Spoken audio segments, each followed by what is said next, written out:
Hi, welcome back. So today we'll talk about different types of redox reactions, right?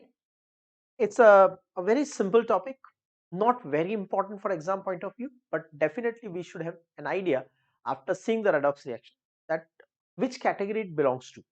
Simple. ठीक है?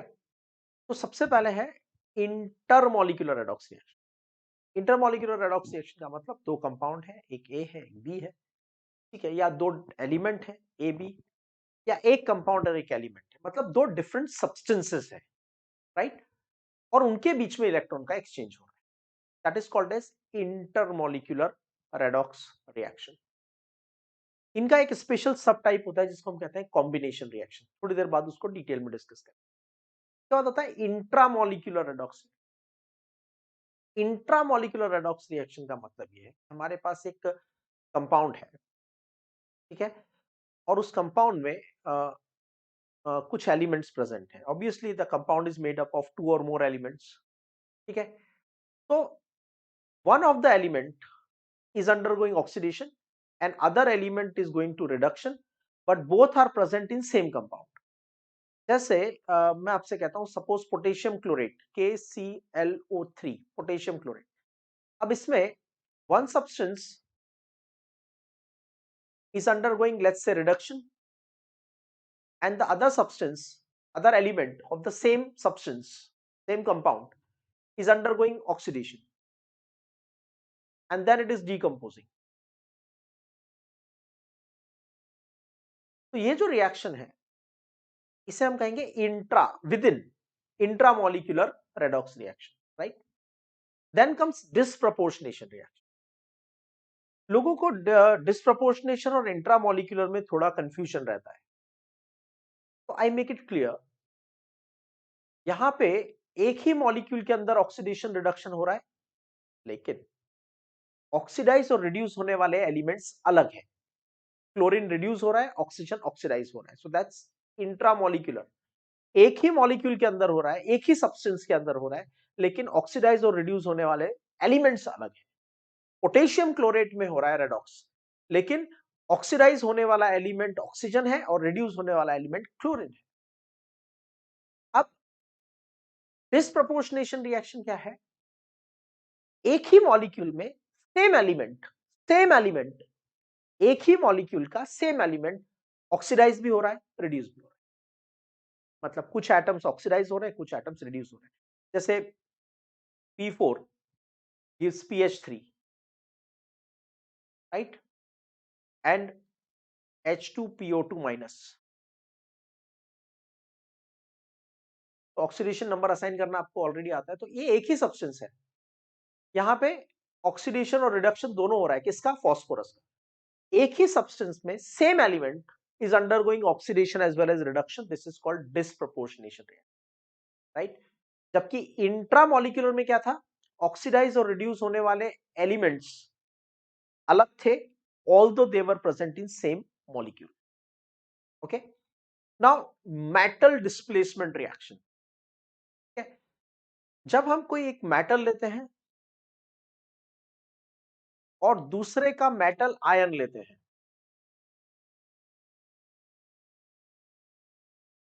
एक metal in the elemental state, दूसरा in the ionic state, तो sometimes reaction takes place and metal converts into its ion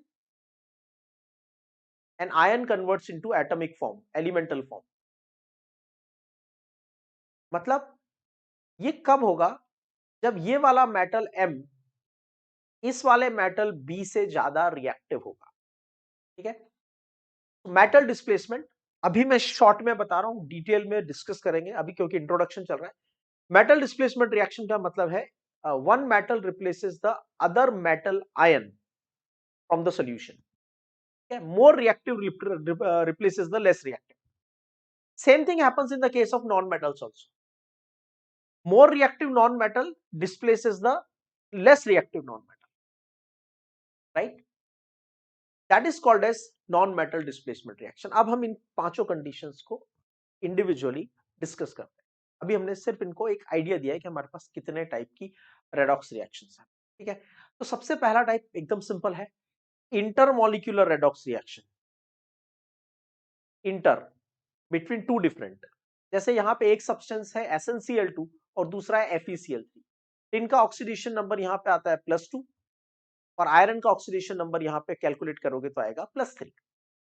ठीक है, और यहां पे टिन का ऑक्सीडेशन नंबर है +4 और आयरन का ऑक्सीडेशन नंबर है +2। What is the change you are observing? Tin is undergoing oxidation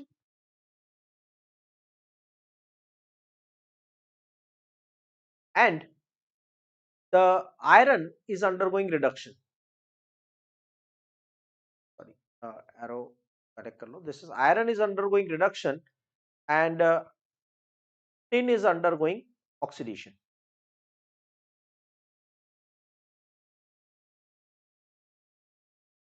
ठीक है, सो ऑक्सीडाइज और रिड्यूस होने वाले सब्सटेंस, ऑक्सीडाइज कौन हो रहा है Sn+2, रिड्यूस कौन हो रहा है आयरन+3, and they belong to different compounds, then it is called as intermolecular redox reaction.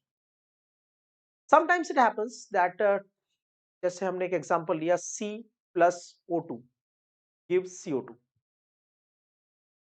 या हमने एग्जांपल लिया magnesium plus nitrogen gives Mg3N2।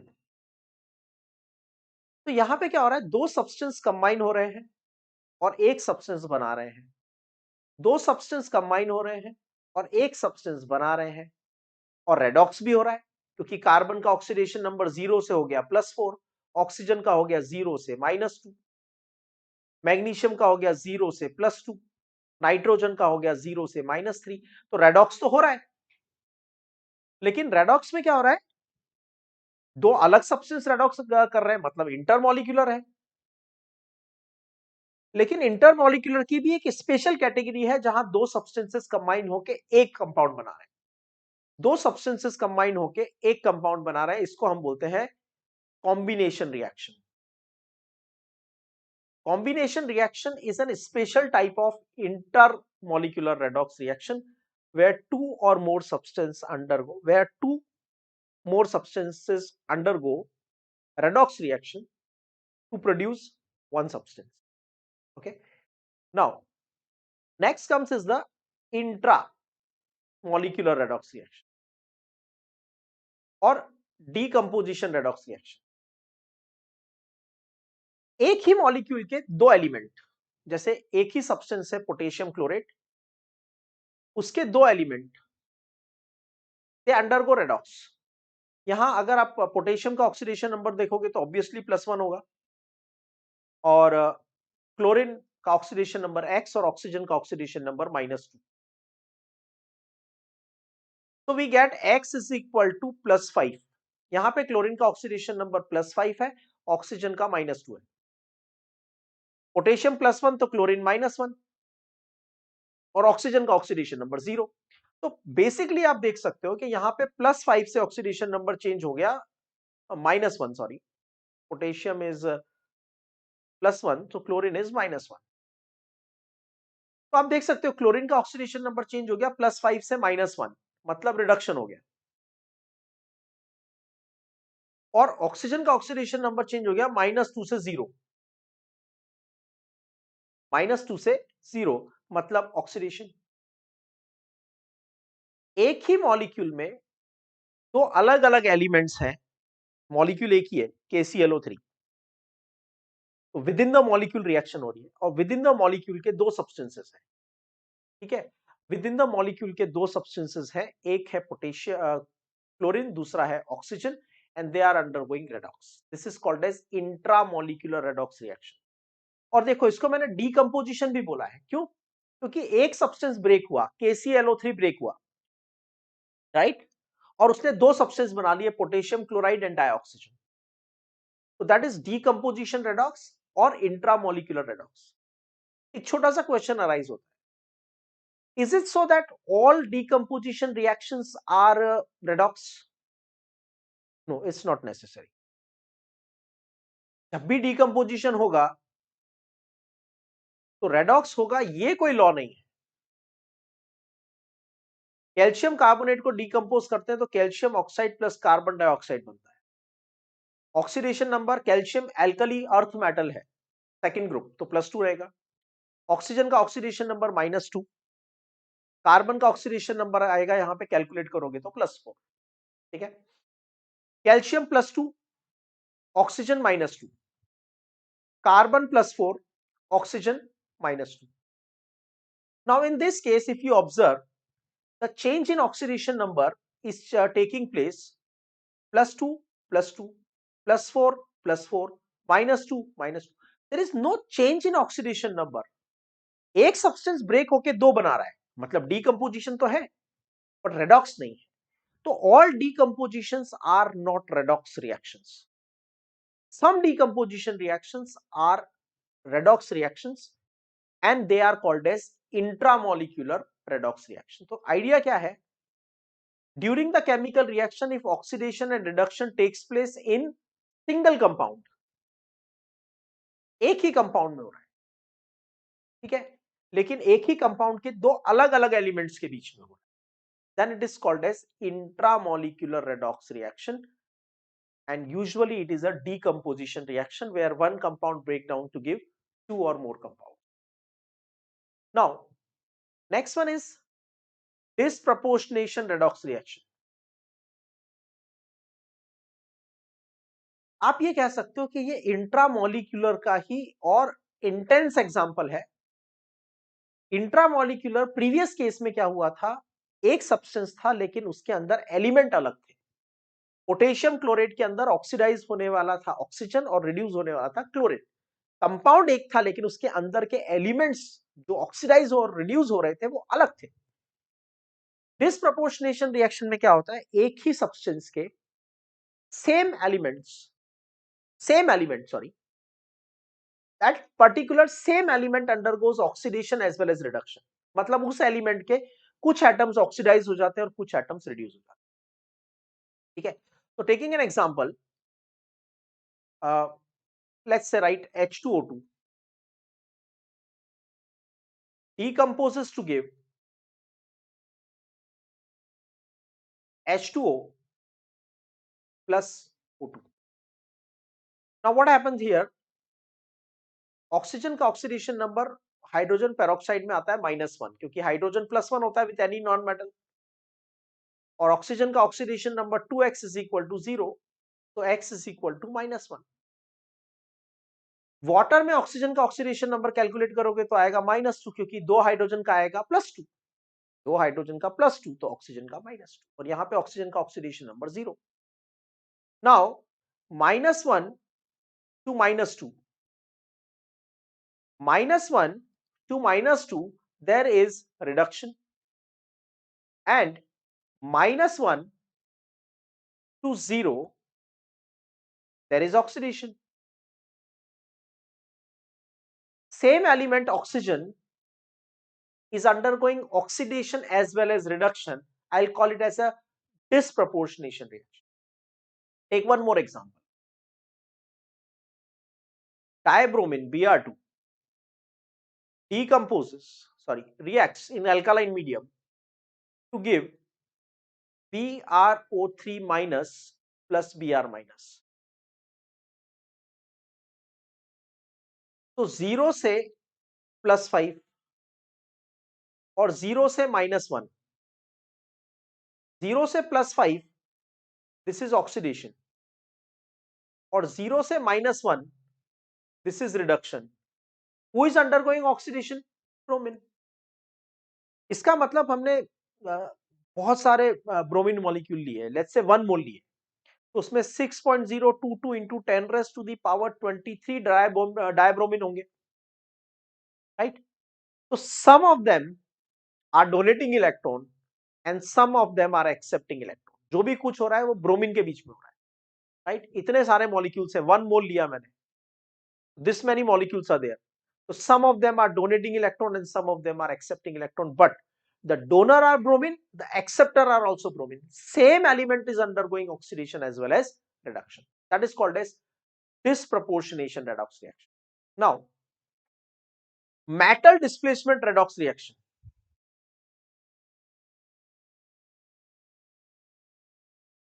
एक एक्सपेरिमेंट करते हैं, उसके बाद में इसको समझेंगे। हमने यहाँ पे एक जिंक स्ट्रिप लिया है, जिंक स्ट्रिप, और जिंक रॉड ले लो, और ये जो सॉल्यूशन है ये है कॉपर सल्फेट का aqueous solution. And for your information, कॉपर+2 आयन का जो एक्वियस सॉल्यूशन होता है, जब कॉपर+2 आयन वाटर की कांटेक्ट में आते हैं तो ब्लू कलर का सॉल्यूशन बनाते हैं। ठीक है, the blue coloured solution is form. ठीक है, so now here we have initially taken the zinc strip and the copper sulfate aqueous solution I have taken. Now the copper sulfate aqueous solution is of blue color, and we leave this for some time, and we observe that when you leave it for some time, the solution color start changing. Solution का color change हो गया, और ये जो solution बना, जो earlier it was of blue color, now this solution becomes colorless.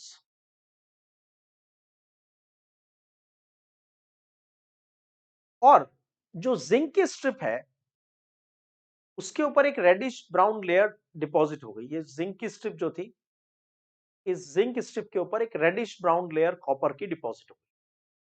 मतलब reaction तो हुआ है, because we are observing the chemical changes, we are observing the change in colour. Why there was colour? Because copper+2 was present, that's why color was present. And this strip has got the reddish brown color, और कुछ reddish brown precipitate भी बन जाते हैं नीचे। तो ये reddish brown particles कहां से आए? कॉपर मेटल सॉलिड इस रेडिश ब्राउन कलर, ये मेटल है, ये रेडिश ब्राउन कलर का है। ठीक है, तो क्या होता है, ये तो बात कंफर्म है कि copper+2 कॉपर में कन्वर्ट हुआ है, no doubt about it. Why? Because we are observing that blue colour is disappearing, that means copper+2 are disappearing, and reddish brown particles are depositing here, that can be copper, क्योंकि हमने ऐसा तो कोई और substance लिया नहीं जिसका reddish brown colour. Zinc is a silvery white metal, okay, sulphate ions have no colour. तो ये रेडिश ब्राउन कलर कहां से आया? That is copper metal is depositing. इसका मतलब copper+2 ions are reduced to copper, reduction हुआ है। और अगर रिडक्शन हुआ है तो ऑक्सीडेशन तो डेफिनेटली हुआ ही होगा, right? If there is a reduction, there has to be oxidation. Who must have undergone the oxidation? Zinc metal,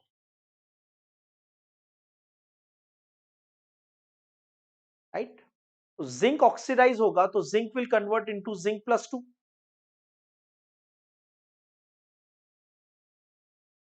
So zinc is donating 2 electrons and copper+2 is accepting 2 electrons, and that's how the reaction is taking place. Simple. तो मैं इस चीज को क्या represent करता हूं, zinc ने electron donate किया, copper+2 ने इलेक्ट्रॉन एक्सेप्ट किया। Now I had taken zinc in the beginning and I had taken copper sulfate.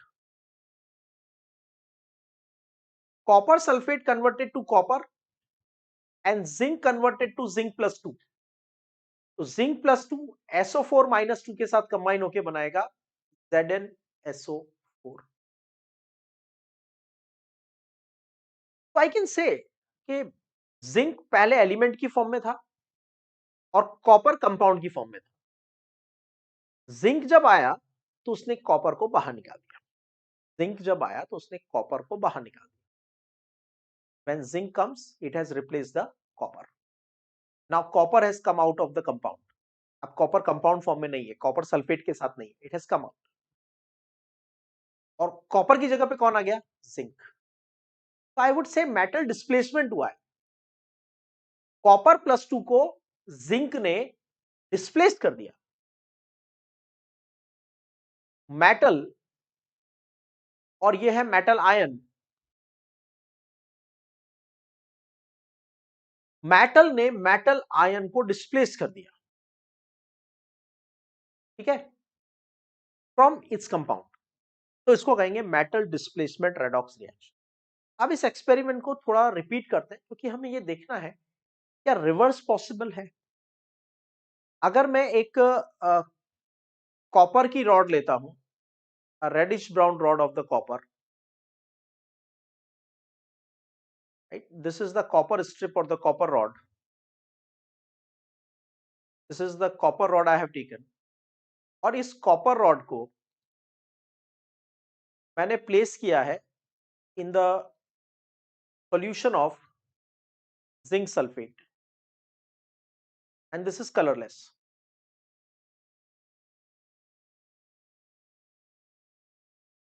and I waited for long time overnight, no observable chemical changes produced।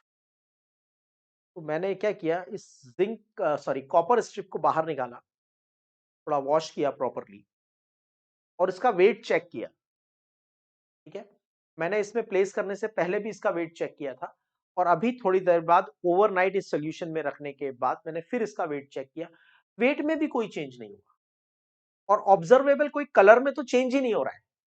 इसका मतलब no observable change in this part, no observable change। When there is no observable change, that means no chemical reaction taking place।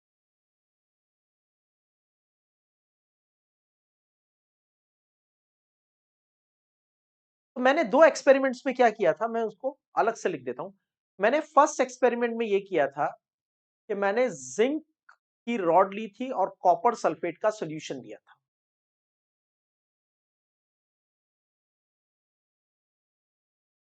आप चाहो तो इस reaction को थोड़ा break करके भी लिख सकते हो, भी देखते हैं कैसे। उसके बाद हमने क्या ऑब्जर्व किया कि zinc has got converted into zinc sulphate and copper sulphate has got converted into copper. अगर मैं इसको आयंस में ब्रेक करके लिखूंगा तो I can write zinc plus copper plus 2 in the aqueous solution. Zinc तो सॉलिड है, जिंक की तो रॉड ली है आपने फर्स्ट एक्सपेरिमेंट में, and then there is sulphate SO4 minus 2। Okay, now after reaction we observed that copper blue color has disappeared। blue color disappeared इसका मतलब copper has converted into copper solid and SO4 minus 2 are remaining unchanged and zinc is converting into zinc plus 2। तो यहां पे sulphate का तो कोई role नहीं है ना, sulphate is remaining unchanged, sulphate is remaining unchanged. तो इसका मतलब यहां पे जिंक ने कॉपर प्लस 2 को रिप्लेस कर दिया। Metal has replaced metal ion metal ion from its salt solution। Zinc ने किसको रिप्लेस किया, कॉपर को नहीं, बी वेरी क्लियर, जिंक ने कॉपर को रिप्लेस नहीं किया, कॉपर आयन को रिप्लेस किया। कहां से रिप्लेस किया, कॉपर सल्फेट के एक्वियस सॉल्यूशन, ठीक है। सेकेंड एक्सपेरिमेंट जब हम करते हैं तब हम लेते हैं जिंक सल्फेट प्लस कॉपर, और जिंक सल्फेट प्लस कॉपर जब लेते हैं तो कोई चेंज ऑब्जर्व नहीं हुआ। इसका मतलब zinc plus 2 can not be replaced by copper. तो ऐसा क्या है जिंक में कि वो कॉपर प्लस 2 को रिप्लेस करता है, और कॉपर के पास ऐसा क्या नहीं है जो वो जिंक प्लस 2 को रिप्लेस नहीं कर सकता। That's there reactivity. तो मैं यहां पे अपने स्टेटमेंट को करेक्ट करके लिखता हूं, मोर रिएक्टिव मेटल यानी zinc has replaced metal ion of less reactive metal.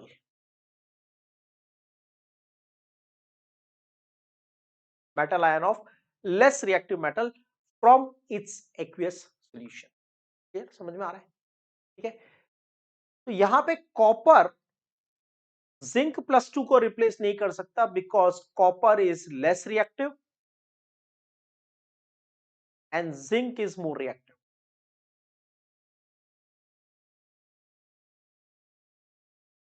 हम इसको थोड़ा शॉर्ट में भी समझ सकते हैं लेकिन थोड़ा कॉम्प्लिकेट हो जाएगा. ये सिंपल स्टेटमेंट है, सिंपल है, लेकिन अप्लाई कैसे करेंगे? हाउ वुड यू नो कौन ज्यादा रिएक्टिव है कौन कम रिएक्टिव है? तो हम एक पॉइंट पढ़ते हैं, metal reactivity is directly proportional or inversely proportional, sorry, to the reduction potential. You have to pay a lot of attention here, but it's very easy to understand if you pay proper attention. Reduction मतलब electron accept करना, potential मतलब capacity. तो reduction potential का मतलब nature to accept electron. तो जब मैं आपसे ये कहता हूं कि जिंक का रिडक्शन पोटेंशियल, सोडियम का रिडक्शन पोटेंशियल बहुत कम है, इसका मतलब यह है कि सोडियम आयन इलेक्ट्रॉन एक्सेप्ट करके सोडियम नहीं बनाता है. It's very difficult to carry out. अगर सोडियम प्लस आयन को सोडियम में कन्वर्ट करना है तो बहुत डिफिकल्ट है. क्यों डिफिकल्ट है? Because reduction potential of sodium is very low. ठीक है, मैं आपसे कहता हूं जिंक का जो रिडक्शन पोटेंशियल है, मतलब जिंक प्लस 2 को जिंक में कन्वर्ट करना, आयन को मेटल में कन्वर्ट करना, प्लस 2 से 0 करना. मैं आपसे बोलता हूं कि जिंक का रिडक्शन पोटेंशियल ज्यादा है सोडियम के रिडक्शन पोटेंशियल के कंपैरिजन में. ये देख रहे हो ना आप, प्लस वर्टिकल लाइन. तो ये जो पहले लिखा वो रिएक्टेंट, जो बाद में लिखा वो प्रोडक्ट, और बीच में रिएक्टेंट और प्रोडक्ट के बीच में सेपरेटिंग लाइन. तो रिएक्टेंट में ऑक्सीडेशन नंबर कितना है? +1. और प्रोडक्ट में कितना है? 0. मतलब क्या हुआ? Decrease in oxidation. मतलब क्या हुआ? रिडक्शन. तो मैं किसकी बात कर रहा हूं? रिडक्शन की. रिडक्शन में किसकी? रिडक्शन पोटेंशियल की, मतलब इलेक्ट्रॉन एक्सेप्ट करने की नेचर की बात कर रहा हूं. ठीक है, तो मैंने आपको ये स्टेटमेंट दिया, इससे आप क्या समझते हैं? इसका मतलब यह है कि जिंक प्लस 2 से जिंक कन्वर्ट करना इजी है क्योंकि उसका रिडक्शन पोटेंशियल ज्यादा है, इलेक्ट्रॉन एक्सेप्ट करने की नेचर ज्यादा है कंपेयर टू सोडियम. इसका मतलब यह हुआ कि जिंक प्लस 2 को मैं जिंक में कन्वर्ट करूंगा तो ये मेरे लिए थोड़ा इजी होगा, लेकिन अगर मैं सोडियम प्लस को सोडियम में कन्वर्ट करूंगा तो वो डिफिकल्ट होगा क्योंकि उसका रिडक्शन पोटेंशियल, अब रिडक्शन पोटेंशियल कम है मतलब क्या हुआ? इलेक्ट्रॉन एक्सेप्ट करने की नेचर कम है, मतलब सोडियम में इलेक्ट्रॉन एक्सेप्ट, सोडियम प्लस से सोडियम बनाने की नेचर है ही नहीं, बहुत कम नेचर है. लेकिन जिंक प्लस 2 से जिंक बनाने की नेचर थोड़ी सोडियम से ज्यादा है. तो जहां पे नेचर ज्यादा है वो रिएक्शन हो जाएगी, जहां नेचर कम है वहां रिएक्शन नहीं होगी. तो हम ये कह सकते हैं कि जिस मेटल का रिडक्शन पोटेंशियल जितना कम होता है वो मेटल उतना ज्यादा रिएक्टिव होता है. Lower the reduction potential, greater the reactivity of metal. Lower the reduction potential,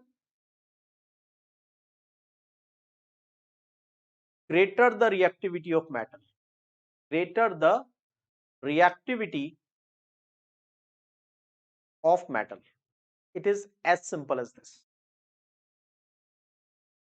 Lower the reduction potential, greater the reactivity of the metal. और मैंने क्या कहा था, more reactive will replace the less reactive.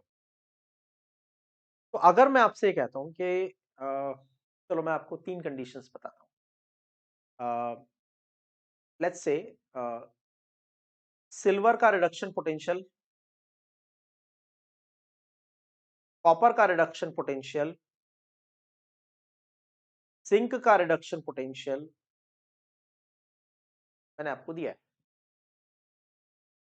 यह है +0.80, यह है +0.34, यह है -0.76. What is the meaning of plus and minus? You need not to bother it right now. From where did you get the values? We got the values from the redox table. आपको values learn नहीं करनी है. If question is asked, it will be given. Okay? So ये मैंने आपको condition दे दिया. इस condition देने के बाद यहां पे रिडक्शन पोटेंशियल मैक्सिमम है. Reduction potential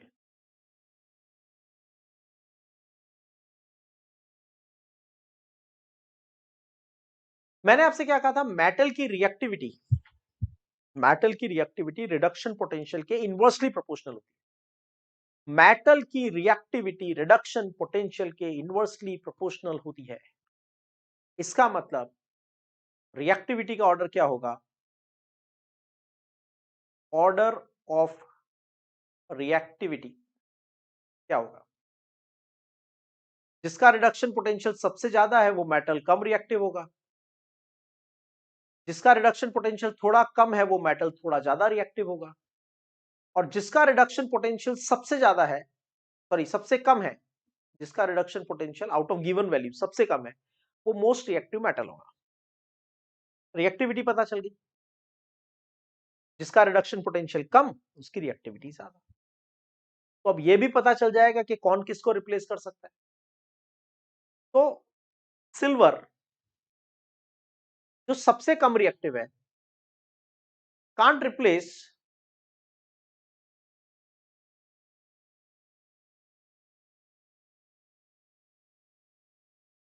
ions of more reactive metal. Ions of more reactive metal. Copper more reactive है तो उसका आयन कॉपर +2 है. जिंक मोर रिएक्टिव है, उसका आयन जिंक +2 है. तो हम ये कह सकते हैं सिल्वर मेटल कॉपर +2 और जिंक +2 आयंस को सॉल्यूशन में से बाहर नहीं निकाल सकता. Next talk about copper. Copper क्या कर सकता है, उससे जो कम रिएक्टिव मेटल है उसके आयंस को रिप्लेस कर सकता है. Copper can replace silver plus ions, but can not replace zinc +2 ion, क्योंकि जिंक तो ज्यादा रिएक्टिव है, और जो ज्यादा रिएक्टिव मेटल का आयन है, ज्यादा रिएक्टिव मेटल जिंक और उसका आयन जिंक +2, ज्यादा रिएक्टिव मेटल के आयन को कम रिएक्टिव मेटल रिप्लेस नहीं कर सकता. ठीक है. उसके बाद zinc. Zinc is more reactive than silver and copper. मतलब Ag plus and Cu+2 ions can be replaced by zinc, right? That's the metal displacement redox reaction. ज्यादा रिएक्टिव मेटल होना चाहिए, और जो आयन लिए हैं those ions should be from less reactive metal. Less reactive metal silver है तो उसका मैंने आयन लिया silver plus. Less reactive metal copper है तो उसका आयन लिया मैंने कॉपर +2. तो क्या जिंक सबसे ज्यादा रिएक्टिव है क्या? नहीं. जिंक से कम अगर किसी का रिडक्शन पोटेंशियल है, ठीक है, जिसका रिडक्शन पोटेंशियल जिंक से कम रिएक्टिव होगा वो वाला मेटल जिंक से भी ज्यादा रिएक्टिव हो जाएगा। तो metal reactivity is inversely proportional to reduction potential, और होनी भी चाहिए, क्योंकि रिडक्शन पोटेंशियल का मतलब होता है nature to accept electron. Reduction, reduction का मतलब एक्सेप्ट, पोटेंशियल का मतलब nature, nature to accept electron. और मेटल की रिएक्टिविटी क्या होती है? Donate electron. तो रिडक्शन पोटेंशियल ज्यादा मतलब इलेक्ट्रॉन एक्सेप्ट करने की नेचर ज्यादा, एक्सेप्ट करने की नेचर ज्यादा तो डोनेट करने की नेचर कम। ठीक है, next, non metal displacement reactions. What are non metal displacement reaction? Suppose I write a reaction 2KCl plus Br2, and then I write 2KBr plus Cl2। ये दो रिएक्शन हमने लिखे। वी ऑब्जर्व, यहां पे कोई ऑब्जर्वेबल चेंज नहीं है, लेकिन यहां पे हमने ऑब्जर्वेबल चेंज देखा that chlorine has converted into potassium chloride and bromide has converted into Br2। Bromine का ऑक्सीडेशन नंबर यहां पे होगा -1, क्लोरीन का होगा 0, क्योंकि पोटेशियम का +1 है तो ब्रोमीन का -1 होगा। क्लोरीन का 0 है क्योंकि वो एलिमेंट है। यहां ब्रोमीन एक एलिमेंट है तो ऑक्सीडेशन नंबर 0 और क्लोरीन का -1। इसका मतलब क्लोरीन का तो हो गया यहां से रिडक्शन, और Br- का हो गया ऑक्सीडेशन। तो ये हो गई नॉन मेटल डिस्प्लेसमेंट रिएक्शन। कैसे होगी नॉन मेटल डिस्प्लेसमेंट रिएक्शन? तो more reactive non metal, more reactive non-metal displaces less reactive non-metal, less reactive non-metal from its compounds।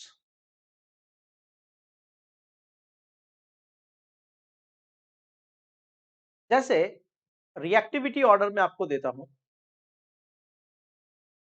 Reactivity order आगे भी काम आएगा। डायफ्लोरिन, डायक्लोरिन, डायब्रोमिन एंड डायोडीन, ये रिएक्टिविटी ऑर्डर है। इसका मतलब फ्लोरीन, क्लोरीन का आयन मतलब क्लोराइड, ब्रोमीन का आयन मतलब ब्रोमाइड, और आयोडीन का आयन मतलब आयोडाइड, सबको रिप्लेस कर सकता है। यह मत बोलना फ्लोरीन क्लोरीन को रिप्लेस कर सकता है, नहीं। जो लेस रिएक्टिव है उसका आयन, और जो मोर रिएक्टिव है वो एलिमेंटल फॉर्म में लेना है। जो मोर रिएक्टिव है that should be in the elemental form, जो लेस रिएक्टिव है that should be in ionic form. तो वो जैसे 2Cl माइनस प्लस F2, तो लेस रिएक्टिव को लिया आयोनिक फॉर्म में और मोर रिएक्टिव को लिया एलिमेंटल फॉर्म में, तो प्रोडक्ट बन जाएगा 2F माइनस प्लस Cl2। ठीक है, तो क्वेश्चन फिर अराइज होता है कि हमें कैसे पता चलेगा कि कौन सा नॉन मेटल ज्यादा रिएक्टिव है, कौन सा नॉन मेटल कम रिएक्टिव है। एक बात बताओ, नॉन मेटल की reactivity, non metal reactivity, non metal क्या होते हैं? इलेक्ट्रॉन के एक्सेप्टर्स। और नॉन मेटल की रिएक्टिविटी ज्यादा है। नॉन मेटल क्या होते हैं? इलेक्ट्रॉन के एक्सेप्टर। और नॉन मेटल की रिएक्टिविटी ज्यादा है, इसका मतलब क्या हुआ? इसका मतलब ये हुआ कि नॉन मेटल जो है वो एक अच्छा इलेक्ट्रॉन एक्सेप्टर है। उसकी इलेक्ट्रॉन एक्सेप्ट, ध्यान से सुनना, उसकी इलेक्ट्रॉन एक्सेप्ट करने की नेचर ज्यादा है। इलेक्ट्रॉन एक्सेप्ट करने की नेचर ज्यादा है। इलेक्ट्रॉन एक्सेप्ट मतलब रिडक्शन, नेचर, नेचर मतलब पोटेंशियल, मतलब उसका रिडक्शन पोटेंशियल ज्यादा है।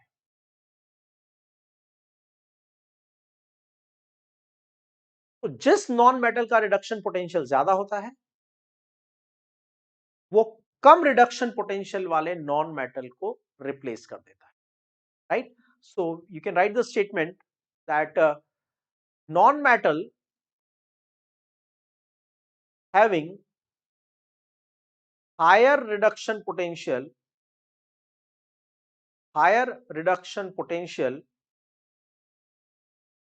replaces the non-metal ion having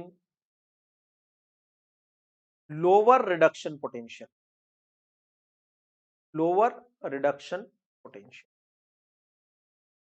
Okay? So this is about the different types of redox reactions.